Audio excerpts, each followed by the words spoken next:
ఓరుగల్లులోని ఐనవోలు మల్లన్న జాతర తెలంగాణ జానపద జాతరగా ప్రసిద్ధి చెందింది.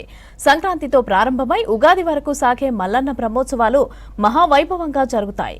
కోరిన కోరికలు నెరవేర్చే కోరమీసాల మల్లన్నగా ఈ మల్లికార్జున స్వామిని పూజిస్తారు భక్తులు. జాతర సమీపిస్తున్న నేపథ్యంలో అధికార యంత్రం భారీ ఏర్పాట్లయితే చేస్తోంది. ఇక బండారి దేవుడిగా పిలుచుకునే మల్లన్నకు పట్నాలు వేయటం, బండారు పసుపును భక్తిగా సమర్పించుకోవడంతో పాటు బోనాలు సమర్పిస్తారు. జాతరపై మరింత సమాచారం కృష్ణమోహన్ అందిస్తారు. పురమీసాల మల్లన్న ఐనవోలు మల్లన్న సంక్రాంతి నుంచి మొదలైతే ఉగాది వరకు జరిగే జాతరకు పెద్ద ఎత్తున భక్తులు తరలి వస్తారు. ప్రతి ఏడాది కూడా 3 నెలల పాటు బ్రహ్మోత్సవాలు నిర్వహిస్తారు. అయితే ఈ మల్లన్నకు చెల్లించే మొక్కులకు సంబంధించి కూడా చూస్తే బండారి అంటే పసుపును ఆ స్వామివారికి సమర్పించడం మొక్కుల్లో ప్రధానమైంది. అదేవిధంగా ఈ బ్రహ్మోత్సవాలకు సంబంధించి కూడా ఈ సంక్రాంతి నుంచి మొదలు పెడితే ఉగాది వరకు కూడా వచ్చి మొక్కులు చెల్లించుకుంటారు. అదేవిధంగా స్వామివారికి సంబంధించి కూడా కూరమాసాలు ఇవ్వడం కావచ్చు, లేదా పట్నం వేయడం, తర్వాత రకరకాలైనటువంటి మొక్కులన్నీ కూడా చెల్లించుకుంటారు.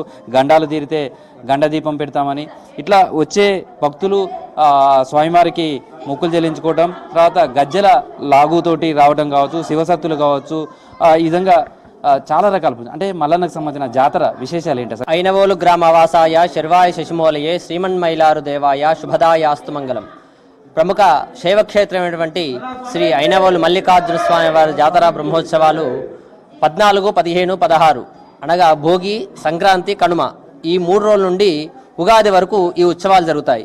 ఇక్కడ స్వామివారికి జానపదుల జాతర అంటారు. ఇది జానపదుల జాతర అని ఎందుకు అన్నారు అంటే ఇక్కడ స్వామివారికి దర్శనం కన్నా అభిషేకం కన్నా పట్నాలు బోనాలు చెల్లించుటకే ఎక్కువ ప్రాధాన్యత ఇవ్వడం వల్ల ఇది జానపదుల జాతరగా పేరుగాంచింది. ఇక్కడ స్వామివారిని ఖండేలరాయుడు అంటారు.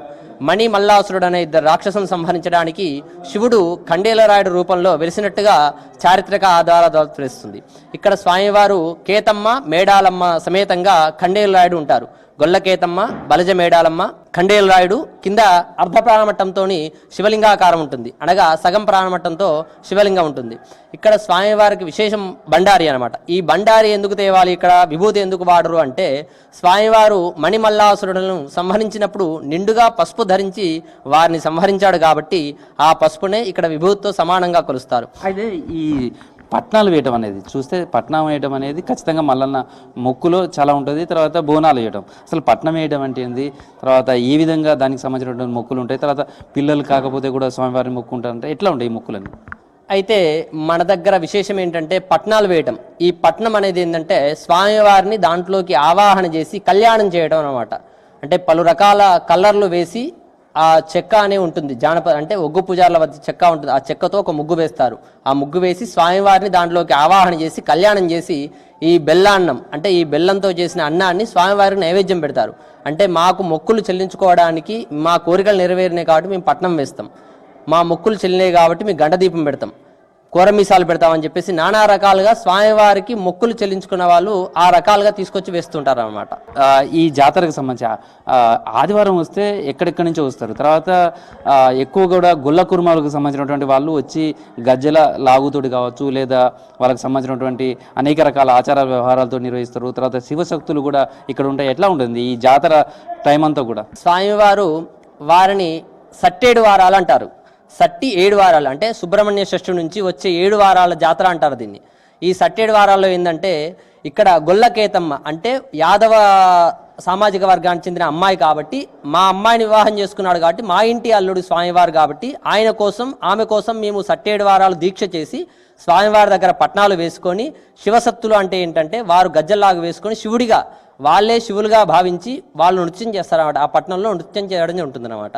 అది పూనకం అంటారు మనం. సో ఈ సంక్రాంతి టైంలో వచ్చే భక్తుల సంఖ్య ఎట్లా ఉంటుంది? తర్వాత బయట పట్టణాలు వేస్తారు, లోపలికి వచ్చిన తర్వాత ఎట్లాంటి మొక్కులు ఉంటాయి, ఏ విధంగా ఉంటుంది ఈ సంక్రాంతి టైంలో? సంక్రాంతికి దాదాపు ఒక 4 లక్షల వరకు మంది రావడం జరుగుతుంది. ఈ సంక్రాంతికి రావడం అనేది ఏంటంటే పూర్వ ఆచారం. ఇక్కడ భోగి రోజు స్వామివారికి అభిషేకం చేస్తారు. మహన్యాసపూర్వకంగా ఏకాదశి రుద్రాభిషేకం నిర్వహిస్తారు, కళ్యాణం చేస్తారు స్వామివారికి.